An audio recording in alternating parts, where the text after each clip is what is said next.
or shampooing on fro. And this fro is textured like with a really small curl pattern, and it also has color going on. So she's dried it out. She even did a number of things to it. And at this point, she also needs an ends trim. I chose this one because this is the perfect example of what a lot of my people are out there doing. You're just picking up some color, you're throwing it in, you're not moisturizing after that color. You did not repair after that color. You didn't do a whole bunch of things to that hair to repair that hair back where it needed to be. You just went along with it, and a lot of you guys, especially when you have hair like this, you don't really comb it often because it's hard for you. Well, the thing is, well, the ease and the peace of it comes in is when you actually do a proper regimen for shampooing, conditioning, and everything. Now, I started out with detangling her with my favorite detangler, which it wasn't made for detangling, but Fiberguard Succulent. This is the creamiest, most oiliest stuff I have ever seen. I put that in, I went back with my paddle brush, as I always tell people, really simple and easy, and I just combed through those ends, making it a little easier. Now the hair is dry again, because I'm cleaning it now, but the point we were at before, it was a lot tighter, it was a lot matted up, and I couldn't get through the section that easily.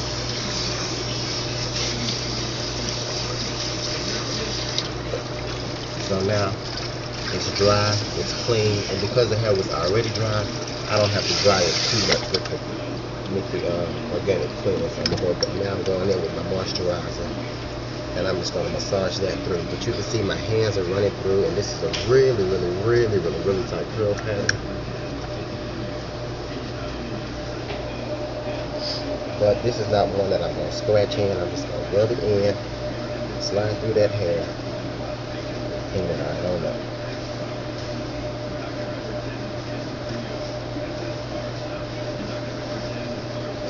You folks that feel like, oh, my hair's so tight, I can't comb it, I can't do this, I can't do that. Yes, you can. Yes, you can. It's very simple. And here's the process. You're going to massage that oil in and use it at the same time to go ahead and pull these things out of your hair. Pull those dead pieces that you shed daily. You got to slide them out. Or they going to start locking on you, whether you want dreadlocks or not. So, now we can clean this up, slid this through real good. It feels good. You can see the curls and all the waves. You can see how consistent that is. So we did good. Now we're going to rinse it out.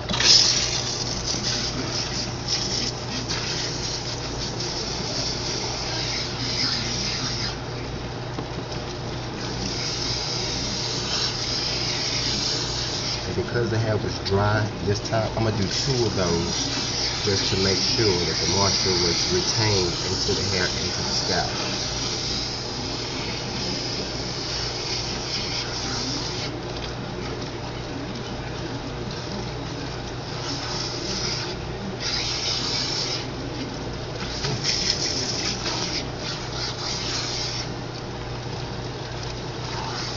And you already can tell the difference.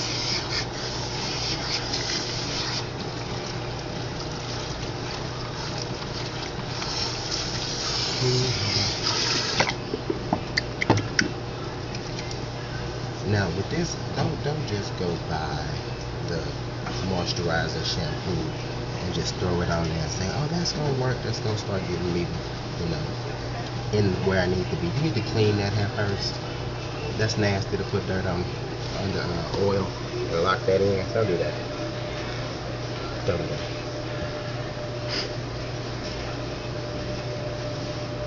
So each time that I do this, you can tell that the hair gets lighter.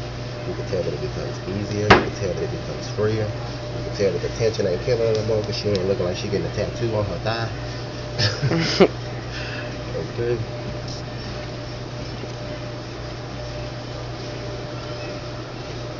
Rubbing it in, making sure those ends meet too. Every shampoo don't need this. Sometimes you gotta let the shampoo work by putting some elbow grease, just squeezing it on there.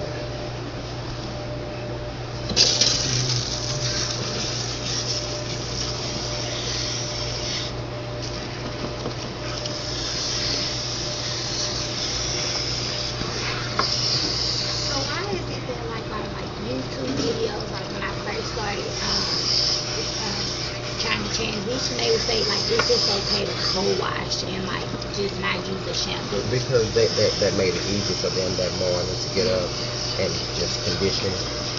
You know, everybody's with that microwave stuff these days. Just let's make it easy, make it quick. But if you do the right regimen, you really have to do that easy, quick stuff in the morning because your hair's gonna do it regardless, every day, all day. That's just what it's gonna be used to. Because if you gotta do a conditioner in the morning like that, your hair must have been dry, so you weren't conditioning before.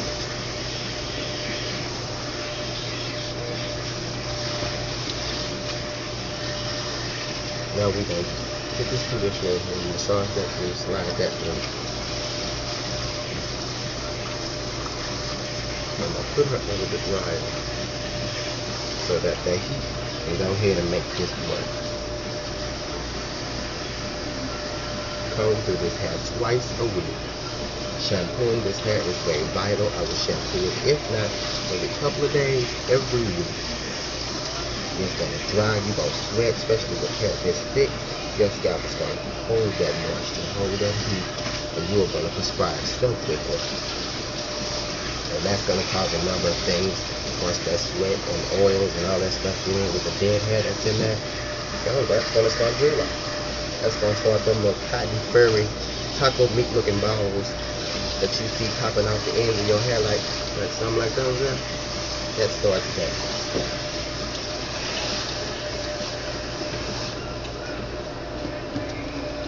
Make sure that my condition is evenly distributed, evenly. It needs to be. Ain't no point of me putting conditioner on these edges and forgetting the center. So then we gonna do a style. The center gotta be fought and tackled and threw on the ground and everything else just to make it do what I want it to do. So I'm gonna put this on the dryer. Give me a second to show you. With that dry. Now this is Dominic from under the dryer. With that conditioner, look at that. That is so much different. And that's just from a shampoo. Oh, sit up on the bed. That's a shampoo, conditioner. That's it. I can make a clean part with my finger, and you can see straight scalp. And that's just randomly anywhere. That's what you want when you're doing your conditioner. Feel that, what do you think? It does feel a lot different, right? Yeah. It's a lot more manageable, a lot more free. She can do anything she wants. She can do a twist style, grab all them edges, and don't none of that hurt her at all. So this is what you want to do. You can give me find a comb real fast. We're going to use the wide too. But I'm just still showing you pretty much how this comb out looks, how it feels. You ain't got to jack her across the cold of Jesus. You know what I'm saying? Make her feel like life is over. Look at that. That's an easy comb through for a really tight curl pattern with the color. And this is something she does not do normally. And I don't even have to put elbow grease in it. It's just coming straight on through. That's what's needed, people. Okay? So get in there, condition your hair, and make it healthy. Repair those enamel layers and do what's necessary. That's necessary. I'm not just telling you to go buy my stuff and get good conditioners you know to work, and get in here and make it happen. And when you're rinsing this out, it's going to feel like you have some left in there. You don't. That's just a silky, smooth feeling of the hair on the scalp. And when I get through with this, I'm going to put a nice little oil on it. It's going to keep and hold some more of the moisturization in. And she's good. We're going to put a little dryer to it so, do its thing. We don't want it to just air dry and just hold on to stuff. Just take a little bit of the moisture out. The wetness out, and then continue to do the rest of this thing. And there you go. That's it, people. That is it. That's all you have to do to make that hair feel fantastic. At night she can do little things, tie it up. And like 2 strands twisted, braid it, and all the other kind of stuff, just to make it work and hold in the morning. But that's all you have to do. I wanted to show you that process for you fro wearers that don't have locks. It's natural. And it makes For all you extreme sweaters that are not washing your scalp, like the guys that play basketball, I had somebody hit me up yesterday saying that they play basketball every other day and they're not shampooing. I have other folks that I know that are very athletic. I have some football players that I know is very athletic, and not shampooing the hair is not going to work. What happens is you sweat a lot, especially now that you have so much more hair on your head. That heat is held in there, so that makes the hair perspire a lot quicker. What the sweat does is bring levels of salt and other different things that has been put in, especially if you use a lot of those drying products that put things into the scalp, and sometimes the sweat will bring it back out. That's what the hair is made for, to catch those things. So you will have issues that will just build up. Now this issue is not bad. This issue is actually a really good one from Sweat, knowing that he's in that beginning stage, but he's still getting shampoos, he's still getting cleaned up. There are people out there that I know, and I know you're not shampooing for 3 to 9 months because people are telling you not to shampoo, and then you're putting sprays in every day. You're doing the anti-itch. You're doing the other little perfume sprays and all that other stuff. That stuff just sits in there. They don't go nowhere. And so you made a whole big gunk of things going on. Now I want you to see what it looks like. Mix it up in a cup. Get you some Sweat, which is like salt water and a bunch of other oils and crap. Get you some anti-itch. Get you some perfume spray. Get you some that dry shampoo. And I want you to mix that up and smell it and see what you're working with, because that's what you're building up here. You might not see it, but it's dried effects of that in your hair and on your scalp.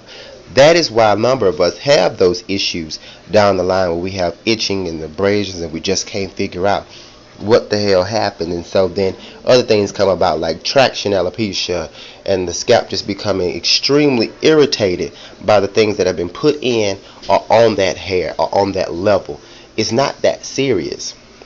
Although you want this hair to lock, if you allow it to grow, it's gonna lock, but you got to shampoo it. And shampooing is not just put some moisturizing shampoo in there and say I put some moisture back. Clean that shit. Clean with a clarifying shampoo every single time you retwist. If you know that you're working out like that, or you know, because everybody on they get fine.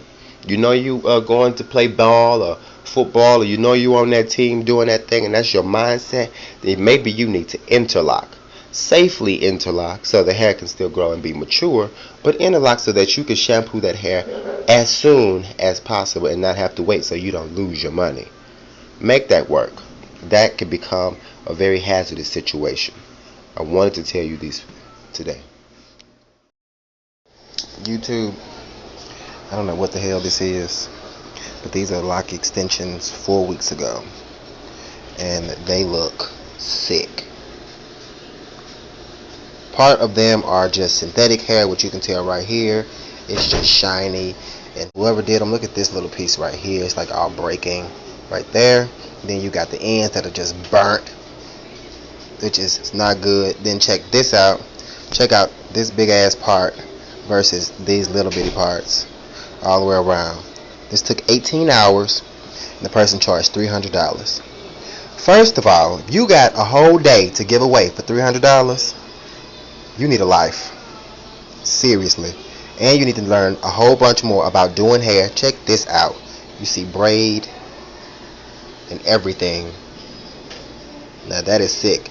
You can tell that it's new because it's still close to the scalp. You barely have an inch of new growth. Not even an inch. And he has a buildup coming up already right here. This is the most just ridiculous one. That is sad. This is not even a month to go into, and I'm having to fix this, so that's more money that has to be spent at this time. Check this one out. What happened here? She just didn't even make the cut. It wasn't even extended. She just braided, wrapped, called it a day. But you can tell that this hair is fake because it's shiny. Human hair looks human. It looks like a ball of trash. That's human hair. You can tell when this is used, where it's used, and how it's used versus just this right here. You can tell that this is fake. You can feel that it's fake. If I put a fire to it, it's going to melt all in his hair and everything else. Just straight across the board. Somebody did this man's lock extensions, $300, 18 hours. They just forfeited their whole day. Just ridiculous. I don't know if he had locks beforehand, whether he did, whether he didn't. You still didn't know what you were doing. Point. That's the point. Got brown hair too. She went in her closet and found everything she used to get her hair braided with, and just hooked this man up. That's what's up. I just wanted to show you guys this monstrosity real quick. It was done here in Houston by a Houston stylist, quote unquote. But she doesn't have a salon or a license. She's at our house. So I guess that's the best place for this chick. Bless her heart.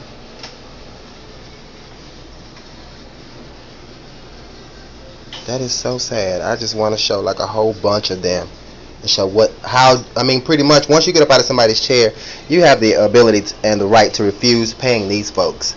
Don't give these folks no more money. I like the size. No, you don't. He got a big fat one coming right here. And some more big fat ones coming in the back, but then he gonna have about 3 of them like this one right here that's gonna fall off because it's gonna be too heavy. I can tell you ahead of time. I'm fixing it right now. What? Excuse me? Okay then. Show them your dreadlock. Oh, you got it fixed. She got it fixed, young man. But anyway, finna go ahead and fix this man up real quick. You need some air fresh in the room. Sure, burning new irons. That's right. Smelling like somebody's breast implant just busted. That's for people who know what they're doing. You don't pick up no new press and comb and use it. You season it Did you put yours on the stove? in the stove. No, I'm talking about on the stove, the kitchen top. You put yours up there? No, I have gas. You better not. You be on Better Business Bureau. Poor one of my clients. Burn herself and call the people on you. Ain't that a shame? That's what I said. Bless her heart. But alright, we finna hook this man up real quick. Clean these up. Put some human hair back in his head. And call it a day.